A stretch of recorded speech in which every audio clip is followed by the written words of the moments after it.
Ni-ha les amis, aujourd'hui 206e jour de l'aventure réveil dans la capitale taïwanaise à Taipei. Je marche dans la rue là depuis 5 minutes, je me rends compte qu'il y a beaucoup de commerces qui sont encore fermés. Alors comme dans beaucoup de capitales asiatiques, de grosses capitales asiatiques, les commerces ouvrent assez tard. Alors pour commencer, je voulais déjà remercier tous les gens qui me suivent, ceux qui sont là depuis le début, ceux qui sont là depuis moins longtemps, et puis ceux qui sont là depuis très peu de temps. Il y a eu un effet Laurent Cassier avec qui j'ai passé l'après-midi hier, évidemment il a mis un petit tweet. Hier matin j'avais 204 abonnés, ce matin je me réveille, j'en ai 275, j'ai pris 70 abonnés dans la nuit. Alors quand on en a que 200 et qu'on passe à 270, ça fait une très grosse augmentation. Donc merci à toi Laurent et merci à tous les gens qui viennent d'arriver sur la chaîne. Voilà, ça fait toujours très plaisir de partager cette aventure avec autant de personnes. Pour moi c'est beaucoup, 270 personnes c'est énorme. Voilà, alors je vous l'ai dit hier, le programme pour aujourd'hui ça va être touristique aujourd'hui. Je vais aller voir, je sais que ce matin je vais voir le temple de Longshan qui se trouve dans le district de Wangha. Wangha c'est le district qui se trouve juste au sud de Ximen où je loge et où je suis encore là. Je vais y aller en marchant, il faut que je marche un petit peu, je découvre les rues. Je vais commencer par prendre un petit déjeuner. J'ai repéré un petit restaurant que j'avais noté sur Google Maps. Je sais plus où j'ai chopé l'info, mais je sais que c'est un bon restaurant. C'est une petite cantine, je pense. Donc je vais aller voir ça. Je cherche l'adresse. Je suis pas très loin normalement. Et puis voilà, c'est parti pour une journée d'exploration dans la capitale taïwanaise à Taipei.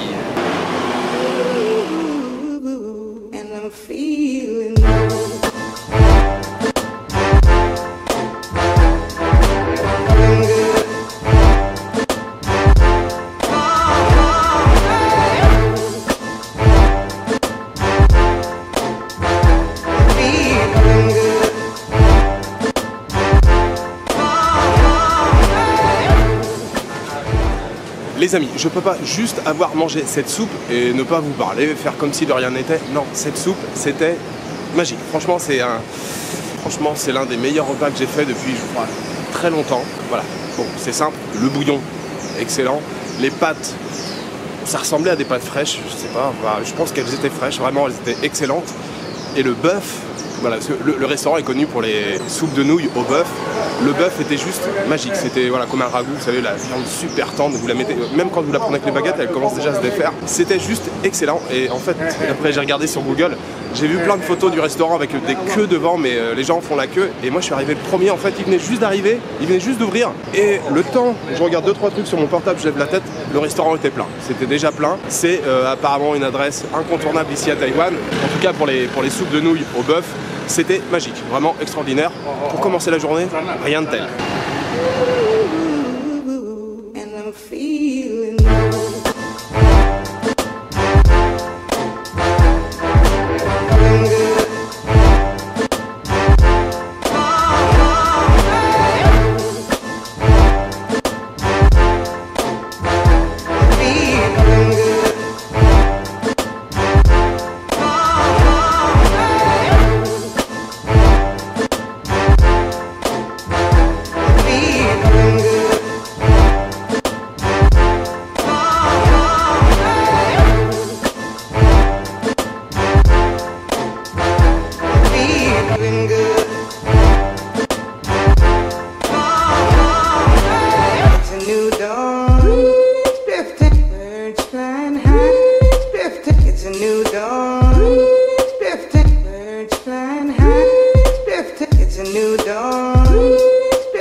Je viens de terminer la visite du temple de Longshan. Je suis toujours dans le district de Wangha, je vous l'ai dit, hein, c'est le quartier le plus ancien de la ville. Il y a vraiment une atmosphère différente, c'est l'opposé de Ximen. Il y a beaucoup de gens âgés là, je suis dans le parc, ils sont juste en face de temple. On sent que c'est un quartier bien plus populaire. Il y a des bâtiments plus anciens, il y a des peties cantines, des petites gargotes. Il y a une atmosphère qui est vraiment sympathique.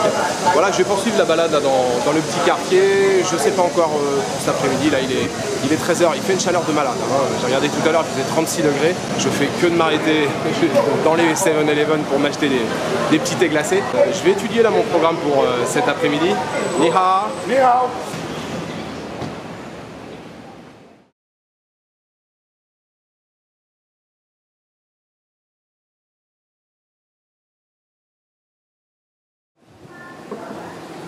Bon alors je continue mon exploration là depuis, je vous ai parlé tout à l'heure, il s'est pas passé beaucoup de temps. Finalement j'ai pris un bus, je suis descendu tout en bas là du district de Wonra, puis j'ai remonté un petit peu. Vous voyez le quartier où je suis là, c'est un quartier on dirait résidentiel, il y a quelques commerces en bas. C'est vraiment super calme, il n'y a pas un bruit. C'est vraiment très très chouette. C'est le gros contraste avec le quartier de Simanding. Et non c'est très calme ici, c'est vraiment agréable. Je vais essayer de me trouver une petite gargote. Ça va être l'heure de manger bientôt, même si j'ai mangé un peu tard ce matin, mais voilà, je pense que ça va être l'heure.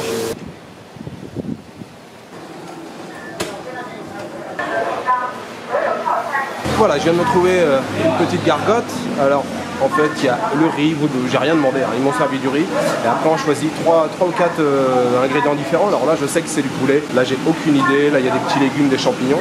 Là, il y a des petits légumes marinés avec du piment. Et puis, on a du thé qui est gratuit, là, comme ça, à disposition. Dans un petit quartier populaire, vraiment très chouette. Bon, ils sont vraiment adorables ici, là. J'avais terminé de manger je sais pas si c'est le propriétaire, mais il y a un des gars là qui est peut-être le boss qui vient de m'emmener un petit morceau de poulet. Voilà, donc j'ai un petit morceau de poulet gratuit comme ça, c'est cadeau, ça fait plaisir. Ok, chichi. Thank you. Ciao. Ciao.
Les amis, je vous retrouve, j'ai changé de quartier, je suis à côté du mémorial de Chiang Kai-shek. J'ai pris un bus pour venir, c'était assez loin d'où j'étais, il fait toujours aussi chaud, hein. Je me sens vraiment cracra, je suis dégueulasse, je colle de partout. Bref, c'est le moment de vous faire la petite minute information, chiffres sur le pays. Taïwan, c'est 23 millions d'habitants, Taipei, c'est quasiment 7 millions d'habitants. Sur le côté histoire, alors, bon, je ne vais pas remonter très très loin, mais bon, c'est une province qui a été contrôlée, enfin dirigée par la Chine pendant très longtemps. Avant ça, il y a bien sûr les Portugais qui sont passés comme partout, les Portugais, des Hollandais. Ensuite, ça a été chinois pendant très longtemps. Ensuite, il y a eu une première guerre entre les Japonais et les Chinois. Il y a eu un traité de signé, donc il y a eu les Japonais sont venus ici, je crois que c'était 1895, et ils sont restés évidemment jusqu'à la fin de la guerre en 1945. Ils ont énormément développé le pays, ils ont développé énormément d'infrastructures ici. Donc en 1945, ils sont repartis. La Chine a récupéré évidemment le territoire jusqu'en 1949 où quand il y a eu la guerre civile en Chine entre les nationalistes et les communistes, donc c'est Mao Tse-tung qui a gagné, les communistes ont gagné, donc les nationalistes sont venus s'installer ici à Taïwan. C'est pour ça qu'il y a toujours un petit souci entre la Chine et Taïwan. Les Chinois continuent de considérer Taïwan comme une province chinoise, alors que non, Taïwan c'est un pays.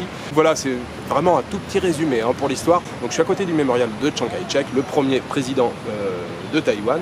Pour l'instant, je me fais une petite pause lait à la banane. Franchement, c'est pas mal du tout. Ça me rappelle un peu le sirop, là, ceux qui ont connu ça, le sirop pour la toux quand on était gamin. Il y avait un sirop qui avait goût de banane.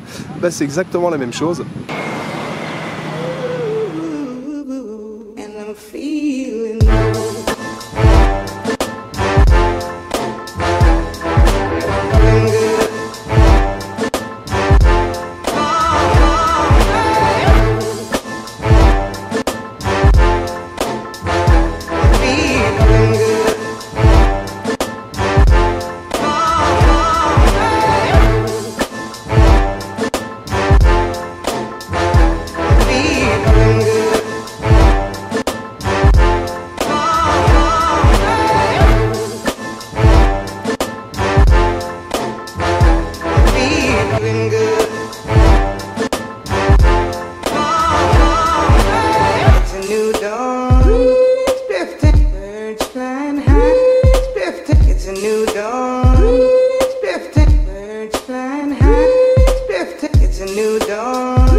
Les amis, je vous retrouve dans les quartiers nord de Taipei.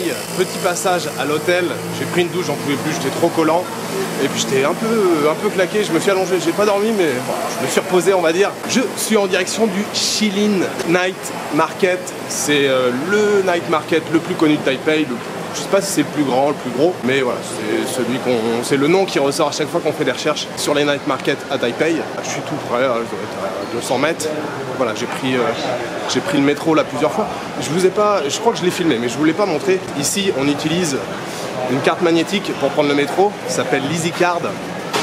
C'est hyper pratique, ça évite d'acheter un ticket à chaque fois, de chercher, enfin d'aller sur la machine, de taper la destination et tout. Vous gagnez vachement de temps et en plus c'est hyper pratique. Vous payez aussi le bus avec, vous pouvez payer dans les 7-Eleven, dans les mini-marts. C'est hyper pratique, vous pouvez payer plein de trucs avec, même dans les pharmacies, je crois que ça fonctionne. Ce genre de carte, on trouve ça aussi en Corée, vous verrez, on trouve ça aussi au Japon. Mais ces petites cartes là, elles sont vraiment super pratiques. Même si vous venez que 2-3 jours, je vous conseille vraiment de la prendre. Donc voilà, je vois les lumières au bout, je pense que je suis tout prêt. Je vais, je pense, déguster pas mal de choses. Je vais pas tout vous expliquer à chaque fois, je mettrai un petit nom si je sais ce que c'est. Il y a de fortes chances que je mange des choses dont j'ignore le nom. J'arrive au marché, c'est parti pour une dégustation. Il y a un gros calage de bide.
Ça y est les amis, je suis de retour dans mon quartier de Xinmending. Alors, ce grand tour là au Shilin Night Market, c'était vraiment terrible. Le marché il est assez grand, il y a quand même pas mal d'allées différentes, il y a pas mal de bouffe, mais il y a aussi des souvenirs du Made in China, du Made in Taiwan évidemment. Mais niveau bouffe, c'est un peu la folie. Hein. Je savais plus où donner de la tête, vous avez vu, j'ai goûté quand même pas mal de trucs.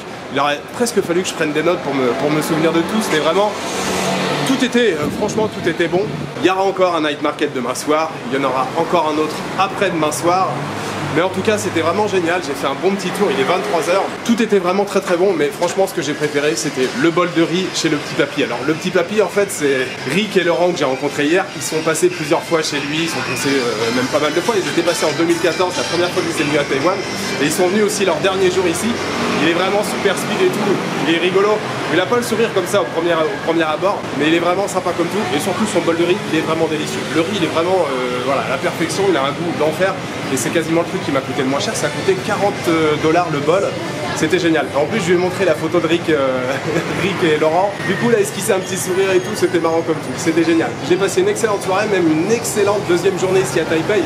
Je vous avoue que je suis vraiment claqué, j'ai pris pas mal de fois le bus et le métro, mais j'ai quand même pas mal marché. J'ai pas vraiment de programme pour demain. Évidemment, je reste sur Taipei, j'irai me balader un petit peu dans les quartiers aux alentours. Et voilà, il est déjà 23h. Vous avez vu, j'ai le 7-Eleven qui est juste derrière moi. Évidemment, petit passage obligé avant de rentrer. Petite bouteille de thé, petit jus. Et j'ai mon hôtel qui est juste là à 10 mètres. Voilà, je vous souhaite une bonne soirée, une bonne nuit, une bonne après-midi. Je vous donne rendez-vous demain pour une nouvelle journée à Taipei, dans la capitale taïwanaise. Ciao, good night. Nó là phải bỏ đi. Nguyên tắc á, hỏi mấy nguyên tắc luôn rồi.